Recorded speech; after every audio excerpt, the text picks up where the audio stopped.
Hi ചങ്ങായിമാരെ, എല്ലാവർക്കും സുഖമാണല്ലോ. അപ്പോൾ എനിക്ക് സുഖമാണ്. ഇന്ന് ബീഫ് കറിയാണ് ഞാൻ കാണിച്ചു തരുന്നത്. നമ്മളെ കാസർഗോട്ടെ സ്റ്റൈലിൽ എളുപ്പത്തിൽ ഉണ്ടാക്കാൻ പറ്റിയ ബീഫ് കറിയാണിത്. അപ്പോൾ ഇതിനും വേണ്ടിയിട്ട് ഞാനിവിടെ 1/2 കിലോ ബീഫ് എടുത്തിട്ടുണ്ട്. ബീഫ് നല്ലപോലെ കഴുകിയിട്ട് വൃത്തിയാക്കിയിട്ട് വെള്ളമെല്ലാം വാർന്ന് പിന്നെ ഞാൻ കുക്കറിലേക്ക് ഇട്ട് കൊടുക്കുന്നുണ്ട്. ഇനി നമുക്കിതിലേക്ക് വേണ്ട തക്കാളിയും നീരുള്ളിയെല്ലാം ഇട്ട് കൊടുക്കാം. 2 തക്കാളി ചെറുതായിട്ട് അരിഞ്ഞിട്ട് അതും ഞാൻ ഇട്ട് കൊടുത്ത്. പിന്നെ ഇതിലേക്കൊരു 3 ഉള്ളി അതും അരിഞ്ഞിട്ട് ഇട്ട് കൊടുത്തിന്. പിന്നെ ഇതിലേക്ക് വേണ്ടത് ഇഞ്ചിയും വെള്ളുള്ളിയും പേസ്റ്റ് 2 ടേബിൾ സ്പൂണും ഒരു 4 പച്ചമുളകും കുറച്ച് കറിവേപ്പിലയും.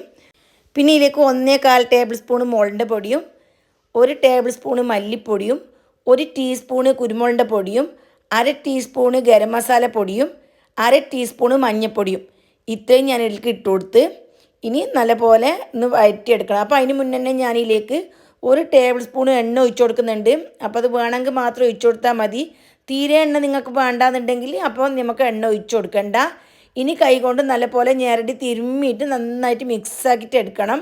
ഒരു 5 മിനിറ്റ് ഇതേപോലെ തന്നെ തിരുമ്മിയിട്ട് എടുക്കണം. അപ്പോൾ ഈ ഉള്ളിയും പിന്നെ മസാലയും എല്ലാം ബീഫിലേക്ക് നല്ലപോലെ പിടിക്കുമ്പോൾ കറിക്ക് നല്ല ടേസ്റ്റ് ഉണ്ടാവും. ഇതിപ്പോൾ 5 മിനിറ്റ് നല്ലപോലെ തിരുമ്മിയിട്ട് എടുത്തിട്ടുണ്ട്. ഇനി ഇതിലേക്ക് ആവശ്യത്തിനുള്ള ഉപ്പ് ഇട്ട് കൊടുക്കണം.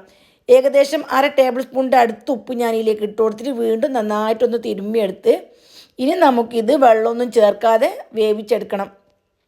നല്ല പാങ്ങല വേണം ബീഫ്.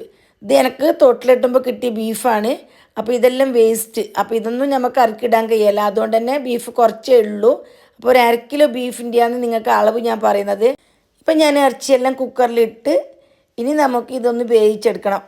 അപ്പോൾ ഒരു മീഡിയം തീയിൽ വെച്ചിട്ട് ഒരു 8 മുതൽ 10 വിസിൽ വരുന്നത് വരെ വേവിച്ചിട്ടെടുക്കണം. അപ്പോൾ എൻ്റെ കുക്കറിൽ 8 വിസിൽ മതിയാകുന്നതാണ്. ഇപ്പോൾ കുക്കറിൽ വിസിലെല്ലാം വന്നിട്ട് സ്റ്റീമെല്ലാം പോയി ആവിയെല്ലാം പോയ പിന്നെ ഞാനിത് തുറന്ന് നോക്കി. ഇറച്ചിയെല്ലാം നല്ല പാങ്ങല വെന്തിട്ടുണ്ട്.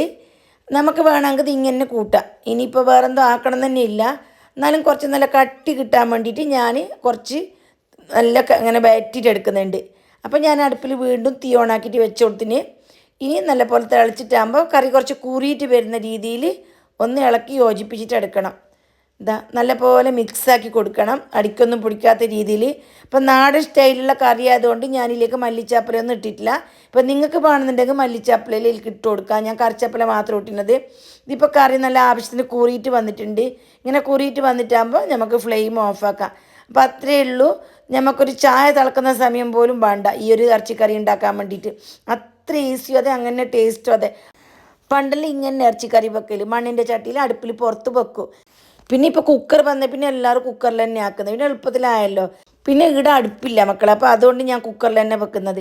ഇനി നിങ്ങൾക്ക് അടുപ്പുണ്ടെങ്കിൽ ഇതേപോലെ വെള്ളമൊന്നും കൂട്ടാണ്ട് അടുപ്പിൽ വെച്ചെങ്കിൽ നല്ല ടേസ്റ്റ്. ഇതിപ്പോൾ സ്പെഷ്യലൊന്നും പറയാനില്ല മക്കളെ, പണ്ടത്തെ രീതിയിലുള്ള നല്ല ടേസ്റ്റുള്ള കറി. അപ്പോൾ നിങ്ങൾ എല്ലാവരും ട്രൈ ചെയ്തിട്ട് എൻ്റെ അഭിപ്രായം എല്ലാം ഞങ്ങൾക്ക് അറിയിക്കണം. അപ്പോൾ ഇനിയും പുതിയ പുതിയ നല്ല നല്ല വീഡിയോ ആയിട്ട് വീണ്ടും കാണാം. Bye bye.